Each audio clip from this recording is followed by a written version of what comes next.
Hi guys, welcome back to our channel. दोस्तों, आज हम लव नेक्स्ट डोर का एपिसोड 12 देखने वाले हैं। ड्रामा की शुरुआत पास्ट सीन से होती है। सियोंग और रियू गार्डन में खेल रहे होते हैं। रियू फूल और पत्तों को पीसती है और सियोंग से कहती है कि इसे लगाने के बाद तुम बहुत सुंदर दिखोगे। वो उसके लिप्स और हाथ में लगाती है। वो कलर उसके लिप्स से और हाथों से नहीं जाता। ये देख के बहुत रोता है। रियू कहती है मत रो, जब तुम सो के उठोगे तो सब ठीक हो जाएगा। वो पूछता है अगर नहीं गया तो? वो कहती है तो फिर मैं तुम्हारी रिस्पॉन्सिबिलिटी लूँगी। वो उसे प्रॉमिस करती है, कहती कि कोई तुम्हें कुछ नहीं कहेगा।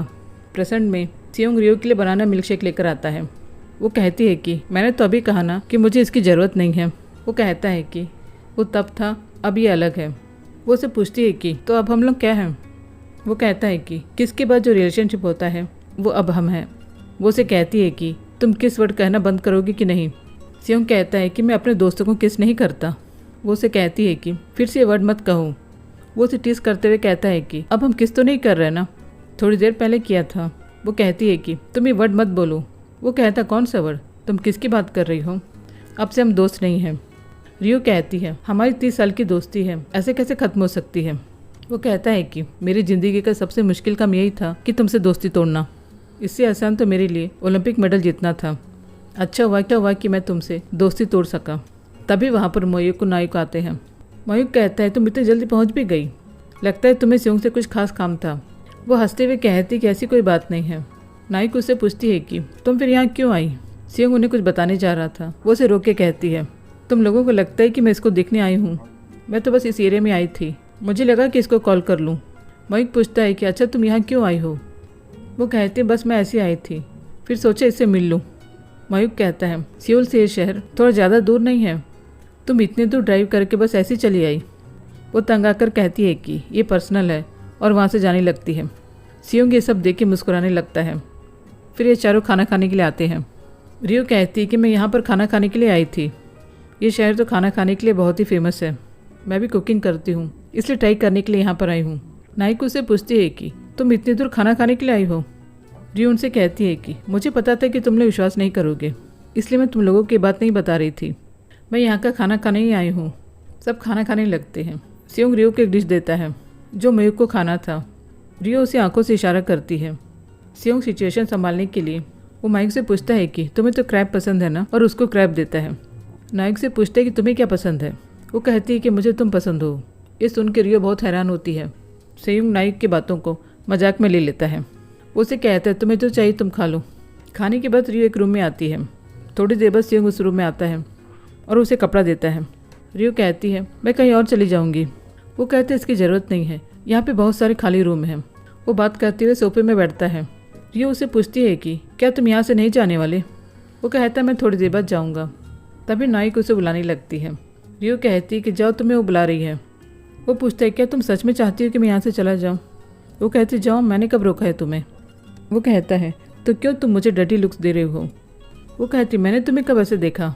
तुम अपने आप को मिरर में देखो कि तुम मुझे कैसे दिख रही थी। वो कहती है कि फालतू का बकवास मत करो, जाओ यहाँ से। सियोंग कहता है क्या तुम नायक से जलस हो रही हो? ये सुन के वो उसे रूम से बाहर भगाने लगती है।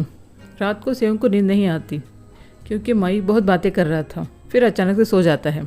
सियोंग रियो को मैसेज करता है। वो उसे बाहर मिलने के लिए बुलाती है। वो तुरंत वहाँ से उठ के एक बुक लेके बाहर आ जाता है क्योंकि वो बहुत ही नर्वस था। रियो कहती है जगह बहुत ही अच्छी है लेकिन कल मुझे जाना होगा। सियोंग कहता है कि तुम चाहो तो हम फिर से यहाँ पे आ सकते हैं, वैसे मैंने सारा काम खत्म कर दिया है इसलिए मैं कल तुम्हारे साथ चलूँगा। रियो कहती मैं तो मुहिम की कार लेकर आई हूँ। सियोंग कहता है ठीक है, हम उसी कार में चलेंगे, मेरी कार के लिए एक ड्राइवर बुला लेंगे। रियो पूछती है क्या ये महंगा नहीं पड़ेगा क्योंकि सियोल यहाँ से बहुत दूर है?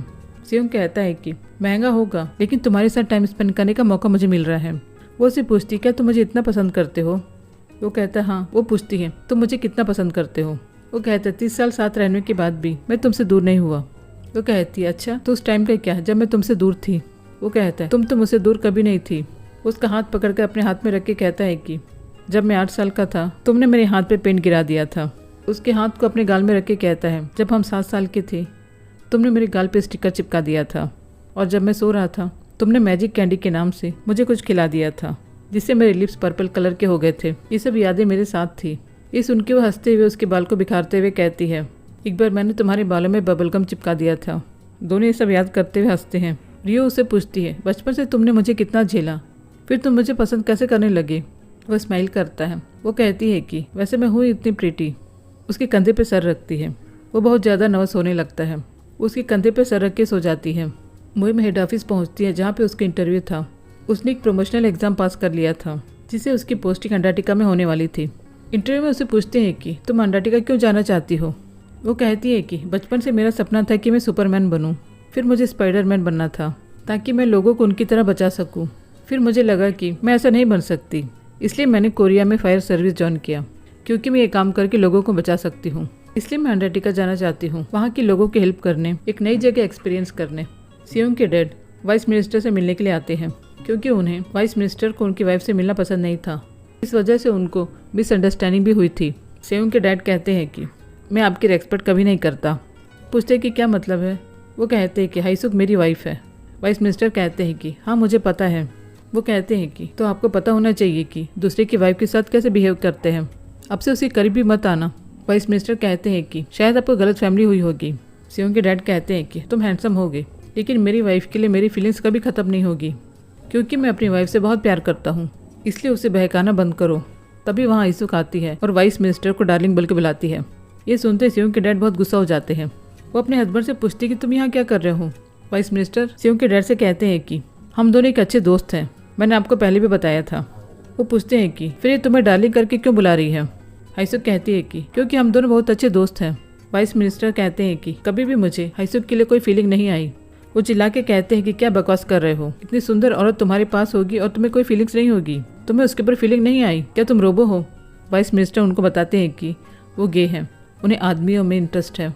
ये सुनते ही वो बहुत ही शॉक हो जाते हैं। हाईसुक वाइस मिनिस्टर से सॉरी कहती है, फिर वो बाहर आती है। सियोंग के डैड चुपचाप हाईसुक के पीछे आते रहते हैं। वो उनसे बहुत गुस्से में रहती है। वो उसे मनाने लगते हैं। वो उनसे कहती है कि तुमने मुझ पर डाउट कैसे किया। वो कहते हैं कि मुझे तुम पे डाउट नहीं था, मुझे वाइस मिनिस्टर के ऊपर डाउट था क्योंकि वो हमेशा तुम्हारे आसपास रहता है। फिर वो कहते हैं कि मैंने जो भी किया उसके लिए सॉरी, तुम्हें मुझे पहले बता देना था। हाईसुक कहती है कि मेरे फ्रेंड ने मुझ पर भरोसा करके ये बात बताई, मैं कैसे बता सकती हूँ।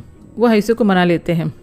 डेंजो ने प्रोटीन पाउडर को लाइव कर दिया था, ये बात तो अपनी मॉम को बताता है। वो कहता है कि अब देखना मैं कितना ज़्यादा सक्सेस होऊंगा, अब आपको कभी कोई परेशानी नहीं होगी। आपने मुझ पर जो इन्वेस्ट किया था उसे 100 गुना मैं आपको वापस दूंगा। मिसुक कहती है कि तुम जो भी करो तुम्हें सक्सेस मिले, यही मेरे लिए काफ़ी है। वो अपने फ्रेंड्स के पास चली जाती है। मुहिम की मॉम मिसुक से पूछती है कि क्या रियो ब्लाइंड डेट पर जाना चाहेगी। बहुत ही अच्छा लड़का है। मुहिम को बता के कोई फ़ायदा नहीं क्योंकि वो मना कर देगी, इसलिए तुम रियो से पूछ के देखो। रियो और सियोंग घर की ओर आते हैं। सियोंग उसे कहता है कि तुमने पूरे रास्ते में कहीं भी कार नहीं रोकी, रेस्ट करने के लिए भी नहीं रोकी। रियो से कहते हैं कि सॉरी, क्या तुम्हें बाथरूम जाना था, तुम मुझे बोलते तो मैं रोकती ना। वो कहता नहीं, थोड़ा टाइम और साथ रहते। रियो कहती है मुझे मुहिम की कार लौटानी थी, इसलिए मुझे जल्दी आना पड़ा। तभी वह उसकी मॉम आ जाती है। वो रियो से पूछती है कि क्या तुम ब्लाइंड डेट पर जाना चाहोगी। मुहिम की मॉम ने कहा है कि एक बहुत अच्छा लड़का है। सियोंग शौक होकर पूछता है कि ब्लाइंड डेट क्यों। रियो के कहने से पहले वो कहता है कि नहीं जा सकती, ये ब्लाइंड डेट जाने की सिचुएशन में नहीं है। रियो अपनी मॉम को घर आने को कहती है। वो कहती है मुझे अभी आंसर चाहिए। तभी उनके पीछे से मुहिम आती है। फिर ये लोग उसे लेकर सियोंग के ऑफिस आते हैं। वो उसके ऑफिस को देखती है, फिर मसाज चेयर में आकर बैठती है। सियोंग कहता है तुम आराम से रेस्ट करो। मुहिम पूछती है तो रिपोर्ट कौन देगा। रियो पूछती है कैसा रिपोर्ट। मुहिम कहती है कि तुम कल मेरी कार लेके गई थी, आज सुबह ही आई हो, मतलब रात में तुम दोनों साथ में थे। क्या तुम दोनों डेट कर रहे हो। रियो से कहती है कि मैं सियोंग के साथ थी, रात में हम दोनों अलग अलग रूम में थे, तुम जैसा सोच रही हो वैसा कुछ नहीं है। सियोंग भी कहता है कि हम अलग रूम में सो रहे थे। मुहिम कहती है अच्छा ठीक है मैं मान ली। मैंने पूछा तुम लोगों से कि तुम लोग डेट कर रहे हो, तुम लोग मेरे सवाल का जवाब ही नहीं दे रहे हो। सियोंग उसे कहता है कि हाँ हम दोनों डेट कर रहे हैं। ये सुन के वो बहुत ही खुश होती है। वो कहती है कि फाइनली तुम दोनों डेट करना चालू कर दिए, अभी मेरी जान में जाना ही है। वो पूछते हमारी डेट करने से तुम इतनी खुश क्यों हो। मुहिम कहती है कि जो भी तुम लोगों को देखता है उन्हें लगता है कि तुम दोनों के बीच कुछ चल रहा है, लेकिन मुझे बचपन से ही पता था। सियोंग उसे पूछता है कि बचपन में तुम्हें कैसे पता था जब हमें ही नहीं पता था। मुहिम कहती है इसे पावर ऑफ वर्ड्स कहते हैं। फ्लैशबैक दिखाते हैं 1996 में। सियोंग और रियो हमेशा एक साथ ही खेलते थे, इसलिए दूसरे बच्चे उन्हें हमेशा कपल बोल के चिढ़ाते थे। उनके लिए गाना गाते थे, पहले प्यार होगा फिर शादी होगी फिर बच्चे होंगे। ये सुन के रियो उन्हें हमेशा मार के भगाती थी। ये सब मुहिम तब से उन्हें नोटिस कर रही थी। 1997 में दोनों हमेशा एक साथ आते थे, एक साथ जाते थे, हमेशा एक साथ ही घूमते थे। दूसरे बच्चे पूछते हैं कि तुम दोनों हमेशा साथ क्यों घूमते हो। रियो कहती है कि हम पड़ोसी हैं इसलिए साथ में रहते हैं। वो बच्चे कहते हैं कि लड़का और लड़की को साथ में नहीं घूमना चाहिए। ये बोल के उन्हें फिर से वो गाना गा के चिढ़ाने लगते हैं। रियो को बहुत गुस्सा आता है, वो उन्हें फिर से मारने लगती है। तभी मोइम उन्हें नोटिस कर रही थी। बचपन से उन्हें हर जगह कपल ही कहा जाता था। बचपन से तुम दोनों ये सब सुनते आ रहे हो। भले तुम दोनों बचपन से एक दूसरे को ना पसंद करते हो, लेकिन तुम दोनों के दिमाग में ये बात फिट हो गई थी। सियोंग कहता है कि इसका मतलब मैं बहकावा में आके इसे प्यार कर बैठा। रियो पूछती है कि बचपन से तो हम तीनों एक साथ घूमते थे, फिर क्यों हम दोनों को सब कपल कहते थे। मोइम कहती है क्योंकि मैं तुम दोनों से एकदम अलग हूँ। सियोंग कहता है कि तेरी आंखें सचमुच में खराब है। रियो कहती है कि इस यूनिफॉर्म में तो बहुत ही अच्छी दिख रही हो। मोइम उनको बताती है कि आज उसका इंटरव्यू था। रियो से पूछती है कि मतलब तुमने एग्जाम पास कर लिया, तो सच में अंटार्कटिका जाने वाली है। ये सुन के मोइम सोच में पड़ जाती है। जब वो घर आती है तो यंदो को देख के बहुत ही खुश होती है। यंदो भी उसे देख के बहुत ही खुश होती है। मोइम उसे पूछती है कि आज तुमने दिन में क्या किया। यंदो बताती है कि मैंने ग्रैंड माँ के साथ बुक पढ़ी, फिर हम दोनों ने मिलकर काम किया। मोइम अपनी मॉम से पूछती है कि आप यंदो से काम करवा रही थी।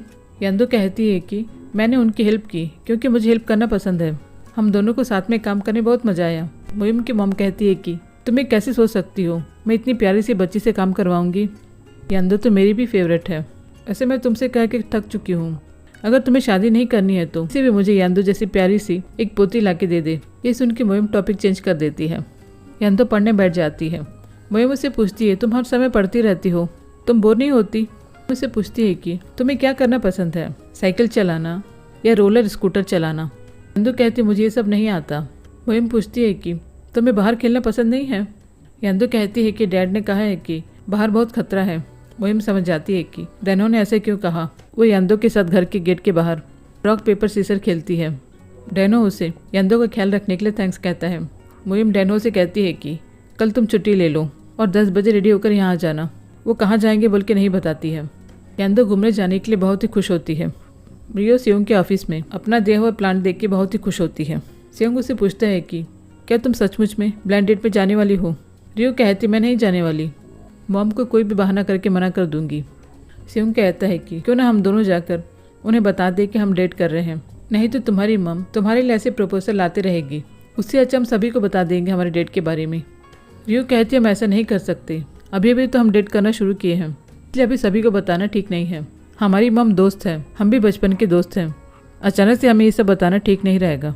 ये सुन के वो कैसे रिएक्ट करेंगे हमें नहीं पता, इसलिए हमारी रिलेशनशिप को अभी के लिए सीक्रेट रखते हैं। सियोंग भी इस बात के लिए मान जाता है। सुबह रियो उठकर खिड़की पे आकर सियोंग को बुलाती है। वहाँ हाइसो आकर बताती है कि उसे कोई इंपॉर्टेंट काम था, वो सुबह जल्दी चला गया। रियो उसे कॉल लगाती है। सियोंग का फ़ोन मीटिंग रूम में रहता है। नाइक देखती है कि किसका कॉल है। वो देखती है कि रियो का कॉल है, कॉल को काट देती है। उसे ऐसा करता हुआ सियोंग देख लेता है। वो उसे पूछता है कि तुमने ऐसे क्यों किया, मैं तुम्हारी बातों को कभी सीरियस नहीं लेता। नाइक कहती है कि तुम जानते हो कि मैं तुम्हें लाइक करती हूँ। सियोंग उससे कहता है कि मैं किसी और को पसंद करता हूँ, इसलिए तुम अपना बिहेवियर चेंज कर लो, क्योंकि मैं नहीं चाहता कि तुम्हारी वजह से मेरी गर्लफ्रेंड अनकंफर्टेबल फील करे। सियोंग मैसेज कर रियो को मूवी के लिए पूछता है। रियो अपनी पहली डेट के लिए बहुत ही ज़्यादा एक्साइटेड रहती है।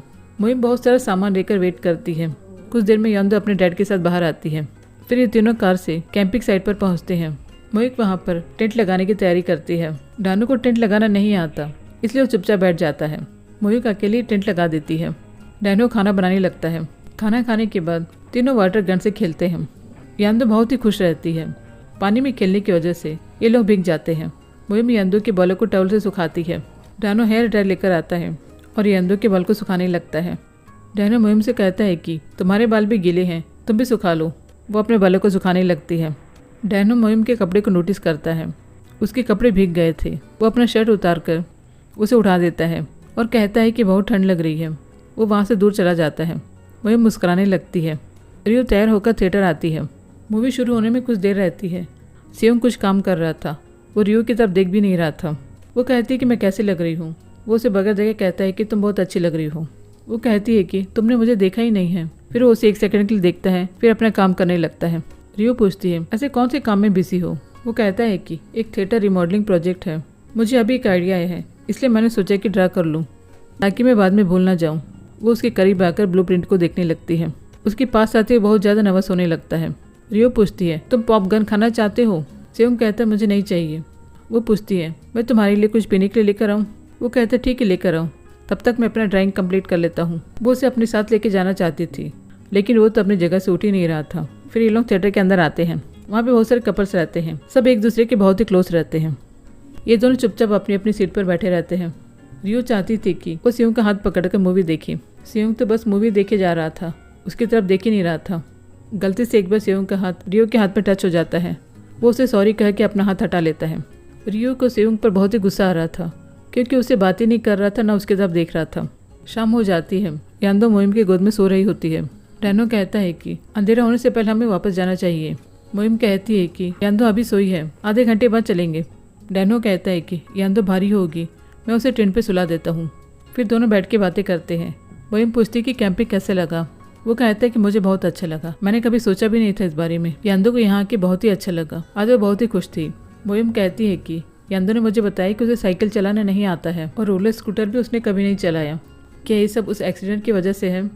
डैनो कहता है कि मुझे यांदो की बहुत ही फिक्र होती है, इसलिए मैंने ये सब चलाने के लिए उसे मना किया है। मोइम कहती है कि मैं समझ सकती हूँ कि तुम कैसा फील कर रहे हो। वो कहती है कि मुझे ये कहने का हक है कि नहीं मालूम। मैं चाहती हूँ कि यांदो घर से बाहर आए, लिए कूदे, बहुत सी मस्ती करे। चलते समय कभी वो गिर भी जाएगी, नए कॉन्फिडेंट के साथ वो उठेगी। मैं चाहती हूँ कि इस तरह से यांदो बड़ी हो, वो इस दुनिया की सारी खूबसूरत को देखे और सुने, लाइफ को एंजॉय करे और हेल्थी से रहे। अगर मैं यांदो की मॉम होती तो कितना अच्छा होता। ये सुन के वो हंसने लगता है। वो सीरियस होकर पूछती है क्या नहीं हो सकता? ये सुन के वो शौक हो जाता है। वो कहती है कि मैं तुम्हारे लिए ऐसे ही फील करती हूँ। जब मैं तुम्हें देखती हूँ तो मेरी हार्ट बीट बहुत तेज हो जाती है। हमेशा तुम्हारे बारे में सोचती रहती हूँ, सपने में भी तुम आते हो। उस दिन मैं किस तुम्हें गलती में नहीं दी थी। वो आगे बोलने से पहले दानों से रोक लेता है। वो कहता है कि ऐसा कभी नहीं हो सकता, यांदो तुम्हारी बेटी नहीं बन सकती। दिन वो कि सिर्फ एक मिस्टेक था, उसे मिस्टेक ही रहने दो। मोइम पूछती क्यों? वो कहता है कि ऐसा नहीं हो सकता, अब से मैं यांदो को तुम्हारे घर छोड़ के नहीं जाऊँगा। अब की बार से तुम यांदो से मत मिलना। वो उसे कुछ कहने जाती है। वो कहता है हमें बहुत देर हो गई, हमें चलना चाहिए। वो जाने के लिए यांदो को जगाने जाता है। ये सब सुन के मोइम बहुत ही अपसेट होती है। मूवी देखने के बाद सेयोंग और रियो घर लौटते हैं। दोनों एक दूसरे का हाथ पकड़ने की कोशिश कर रहे थे। जैसे रियो उसका हाथ पकड़ने लगती है, वो वहीं पर रुक जाता है और रियो से कहता है कि हमें अकेले घर जाना चाहिए ताकि कोई हमें साथ में ना देखे। रियो कहती है कि हम बचपन से साथ में ही घूम रहे हैं, सभी ने हमें ऐसे देखा है। वो कहता है कि तुम्ही ने तो कहा था हमारी डेटिंग के बारे में किसी को नहीं पता चलना चाहिए, इसलिए तुम पहले जाओ, मैं पीछे आता हूँ। रियो जाते हुए कहती है कि ये कब से मेरी बात मानने लगा। रियो बहुत ही अपसेट लग रही थी, क्योंकि उनकी पहली डेट रोमांटिक ही नहीं रही। सेयोंग की मॉम की MRI रिपोर्ट आ जाती है। डॉक्टर बताते हैं कि इनके ब्रेन में कोई प्रॉब्लम नहीं है। सेयोंग की डैड खुद रिपोर्ट को देखने लगते हैं। डॉक्टर कहते हैं कि शायद अब बहुत ही टेंशन में थी। वो कहती है कि आजकल मैं क्यों हर चीज़ को भूलने लग रही हूँ। डॉक्टर कहते हैं कि ये शॉर्ट टाइम मेमोरी लॉस जैसा है, आप बहुत टेंशन में थी, इसी वजह से आप कुछ चीज़ों को भूल रही थी। रिपोर्ट में कोई प्रॉब्लम नहीं है, इसलिए आप रेस्ट लीजिए, टेंशन बिल्कुल भी मत हुई। बाहर आते ही सेयोंग के डैड खुशी से रोने लग जाते हैं, क्योंकि वो बहुत डर रहे थे उनकी वाइफ कहीं उन्हें ना भूल जाए। हाइसू को अपने लिए इतना प्यार देख के वो भी अपने आप को रोक नहीं पाती, वो भी उन्हें हक करके रोने लगती है। रियो कुकिंग क्लास में बहुत ही टेस्टी खाना बनाती है, फिर उसे पैक करके सेयोंग के लिए लेकर आती है। वो उसे कॉल करके कहती है कि मैं तुमसे मिलने आ रही हूँ। वो कहता है कि वो बहुत इंपॉर्टेंट मीटिंग में है, इसलिए रात को मिलेंगे। डेंजो ने सोचा था कि उसके बाद बहुत सारे ऑर्डर आएंगे, लेकिन बहुत ही कम ऑर्डर आते हैं। वो अपसेट हो जाता है। तभी उसका एक दोस्त कॉल करता है और उसे घूमने बुसान जाने के लिए बुलाता है। रात को रियो सेयोंग के ऑफिस में आती है। ऑफिस में सब बैठे रहते हैं, साथ में तेही भी रहती है। रियो के खाना को सब लोग साथ बैठ के खाते हैं। मोइम रियो से कहता है कि तुम जरूर सेयोंग को कंग्रेचुलेशन करने आई हो, क्योंकि तेही और सेयोंग जिस प्रोजेक्ट में काम किए थे, आज उस कंपनी ने प्रोडक्ट को लॉन्च किया है, इसलिए वो लोगों ने तेही और सेयोंग का इंटरव्यू भी लिया है। वो आर्टिकल आ भी गए हैं। वो रियो को उनकी इंटरव्यू के आर्टिकल दिखाने लगता है। तेही के साथ सेयोंग की फोटो को देख के रियो को बिल्कुल अच्छा नहीं लगता। तेही कहती है कि मुझे जाना होगा। वो रियो को कंग्रेचुलेशन कहती है कुकिंग को डिसाइड करने के लिए और टेस्टी खाना खिलाने के लिए थैंक यू बोल के चली जाती है। सेयोंग उससे कहता है कि सेफ से घर जाना। उन दोनों को देख के रियो का चेहरा उतर जाता है। सबके जाने के बाद रियो सेयोंग का वेट करती है। वो उसे अपसेट देख के कहता है कि मैंने तुम्हें मैसेज किया था, हम रात को ऑफिस में नहीं मिल सकते, लेकिन रियो ने उसका मैसेज नहीं देखा था। वो उसे पूछती है कि तुमने मुझे इंटरव्यू के बारे में क्यों नहीं बताया, क्या तेही की वजह से तुमने नहीं बताया? वो कहता है कि उन्होंने कहा था कि इंटरव्यू जल्दी खत्म हो जाएगा, मैंने सोचा कि आने के बाद मैं तुम्हें बता दूंगा। वो उसके ऊपर गुस्से में रहती है। वो ना बताने के लिए उसे सॉरी कहता है। रियो कहती है कि तेही को देख के मुझे अच्छा नहीं लगा। सेयुंग कहता है वो यहाँ नहीं आना चाहती थी, मयूक ने उसे ज़बरदस्ती बुलाया था। रियो से पूछती है कि तुमने उसे बताया ना हमारी डेटिंग के बारे में। सेयुंग कहता है कि मैंने नहीं बताया, तुमने ही तो मना किया था किसी को बताने के लिए। रियो कहती है कि एक्स गर्लफ्रेंड को तुम बता सकते थे। वो कहता है कि वैसे भी मुझे तेई के साथ बैठ के बात करने का टाइम नहीं मिला। रियो कहती है कि तुम दोनों को देख के मुझे हॉलीवुड एक्टर्स की याद आ गई, क्योंकि वो लोग अपने एक्स के साथ आसानी से काम कर लेते हैं, लेकिन मैं दोबारा अपने एक्स के साथ काम नहीं करूँगी। सेयुंग कहता है कि वो सब पास्ट था, तुम इस बारे में बात करना बंद कर दो। वो कहती है क्यों बंद कर दूँ, मुझे तुम दोनों के बारे में पहले से ही पता था। तुमने जब तेही को सेफली घर जाने को कहा, तुम्हारी वॉइस कितनी डीप थी, जैसे तुम्हें उसकी बहुत ज्यादा फिक्र हो रही हो। ये सब बहुत टेंशन में बोलती है। रियो से कहती है कि अगर तुम्हारा बस चलता तो तुम उसे घर ही छोड़ के आ जाते। तुम दोनों ने ब्रेकअप क्यों किया था? वो कहता है कि मैं इस बारे में कुछ नहीं बताना चाहता। वो गुस्सा होकर चले जाती है। अगले दिन सेयुंग रेडी होकर नीचे आता है। वो देखता है कि उसकी माँ बहुत सारा सामान लेकर कहीं जा रही है। वो उनसे पूछता है कि आप कहाँ जा रही है। वो बताती है कि वो और उनके डैड रियो के मॉम और डैड के साथ घूमने के लिए जा रहे हैं, कल शाम तक हम लौट आएंगे। वो उतना सारा सामान देखकर पूछता है कि आप लोग एक दिन के लिए जा रहे हो, इतना सारा सामान क्यों? तभी उसके डैड मेडिसिन सब लेकर आते हैं ताकि उनकी वाइफ को थोड़ी सी भी प्रॉब्लम ना आए। सेयुंग के डैड उनकी वाइफ का बहुत केयर कर रहे थे। हाईसुक ये सब लाने से मना करती है। वो कहती है कि तुम व्हील चेयर को क्यों छोड़ के आ रहे हो, उसे भी ले लो। वो व्हील चेयर लाने के लिए जाते हैं। वो उन्हें डांटते हुए उनके पीछे जाती है। वो अपनी मॉम डैड को एक दूसरे का केयर करता हुआ देख बहुत ही खुश होता है। रियो के घर में भी ऐसे ही हाल था। सुबह से रियो की मॉम डैड तैयारी करने में लगे थे। रियो अपने कान बंद करके लेटी हुई थी। वो चिल्लाए जा रहे थे। मिसुक अपने हस्बैंड पर बहुत गुस्सा कर रही थी। रियो उनकी लड़ाई को देख के बहुत ही परेशान हो जाती है। डेंसो भी अपने दोस्त के साथ बुसान जाने के लिए निकल जाता है। मिसुक सारा सामान लेकर बाहर आती है। सेयुंग के डैड अपनी वाइफ को बहुत ही केयर कर रहे थे। वो अपनी वाइफ को कार में बैठाने के लिए कार का डोर ओपन करते हैं। मिसुक सोचती है कि उसके हस्बैंड भी ऐसा करेंगे, लेकिन वो तो उसकी तरफ देख भी नहीं रहे थे। वो एक जगह पर रुकते हैं। वहाँ का पानी बहुत ठंडा रहता है। सेयुंग के डैड तुरंत रुमाल निकालते हैं, कहीं उसकी वाइफ को कोल्ड ना हो जाए। मिसुक अपने हस्बैंड को देखती है। वो कुछ खाते हुए वहाँ से आते हैं। मिसुक अपने हस्बैंड को फ़ोटो खींचने को कहती है। वो उनके एक दो फ़ोटो खींचते हैं, फिर अपने सेल्फी निकालने लगते हैं। सेयुंग के डैड फुल कैमरा का सेटअप लेकर आए हैं। वो हर एंगल से अपनी वाइफ का फ़ोटो खींचते हैं। ये देख के मिसुक और उसके हस्बैंड बहुत ही शौक होते हैं, क्योंकि वो कभी सेयुंग के डैड को ऐसे नहीं देखे थे।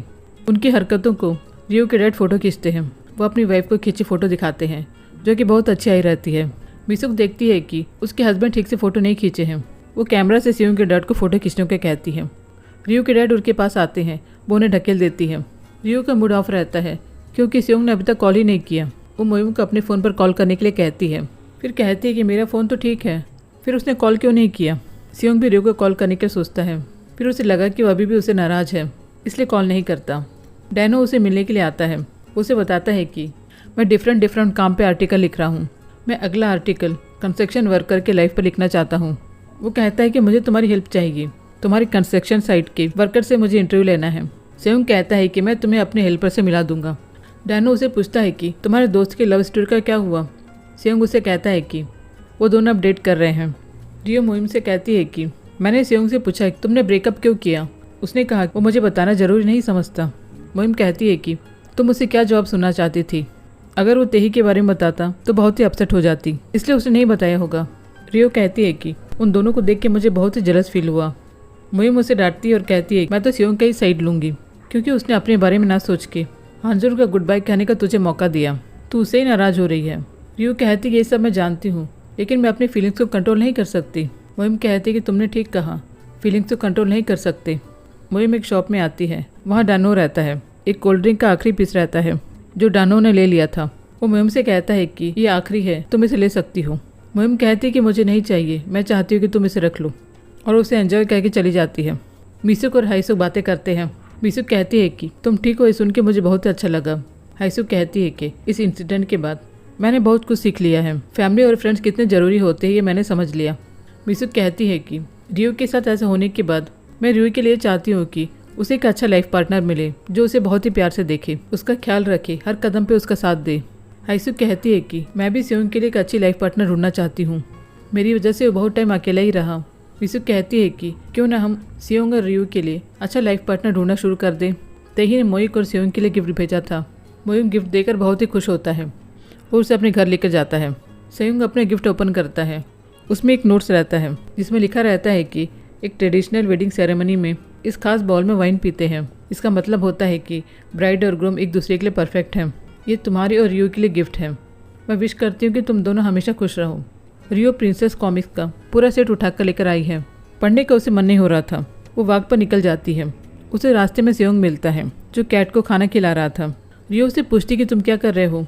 वो उसे कहता है कि तुम्हारी आंखें खराब हो गई क्या, तुम्हें दिख रहा मैं क्या कर रहा हूँ। वो कहती है कि क्या तुम इतने काइंड हो। सेयोंग कहता है तुम अपने बॉयफ्रेंड को कोल्ड हार्टेड समझा था। वो पूछती है कि बॉयफ्रेंड ये कब हुआ। वो पूछता है मैं तुम्हारा बॉयफ्रेंड नहीं हूँ तो क्या हूँ। वो उसे पूछती है कि ये कैट हाउस तुमने बनाया। वो कहता हाँ। फ्लैशबैक में दिखाते हैं हाई स्कूल के टाइम में रियो ने एक कैट को बचाया था। रियो को कैट से एलर्जी था। कैट को रियो अकेला छोड़ना नहीं चाहती थी क्योंकि उसे चोट लगी थी। सेयोंग डिसाइड करता है कि उसके लिए कैट हाउस बनाएगा। फिर वो कैट हाउस बनाने लगता है। काफ़ी मेहनत करने के बाद वो एक कैट हाउस बनाता है। रियो देख के बहुत ही इंप्रेस हो जाती है। वो उसे गुड जॉब कह के धकेल देती है जिससे वो पानी में गिर जाता है। वो उसे मानो उसके पीछे दौड़ता है। वो उसे सॉरी कहते हुए भागती है। सेयोंग कहता है कि कैट हाउस ही मेरा पहला बनाया हुआ घर था। वो घर बहुत ही कमज़ोर हो चुका था इसलिए मैंने नया बना दिया। यहाँ पे जो कैट्स रहते हैं वो उसी कैट के बच्चे होंगे जो तुमने बचाया था क्योंकि वो दिखने में बिल्कुल वैसे ही हैं। रियो एक्साइटेड होकर कैट के बच्चे को देखना चाहती थी। सेयोंग उसे एलर्जी का याद दिलाता है। सेयोंग कहता है कि जब मैंने कैट हाउस बनाया था मुझे बहुत अच्छा लगा, तभी मैंने आर्किटेक्चर बनने का डिसाइड किया था। रियो कहती है कि मतलब ये कैट तुम्हारा पहला क्लाइंट था। सेयोंग कहता है नहीं, वो तुम थी। मैंने तुम्हारे लिए बनाया था क्योंकि तुम कैट को लेकर बहुत परेशान थी। तुम्हें खुश करने के लिए मैंने बनाया था। रियो उसे खाना खाने के लिए घर बुलाती है। दोनों खाना खाते हैं। वो उसे बिना मतलब गुस्सा करने के लिए सॉरी कहती है। वो भी उसे रूडली बात करने के लिए सॉरी कहता है। सेयोंग कहता है कि तुम्हें जलस देख के मुझे बहुत अच्छा लगा था। ज़्यादा नहीं पर थोड़ा सा अच्छा लगा था। ये सुन के वो स्माइल करती है। वो कहता है कि अब से हम झगड़ा नहीं करेंगे। तुमसे झगड़ा करके मुझे काम पे मन नहीं लग रहा था। मैं बहुत बुरा फील कर रहा था।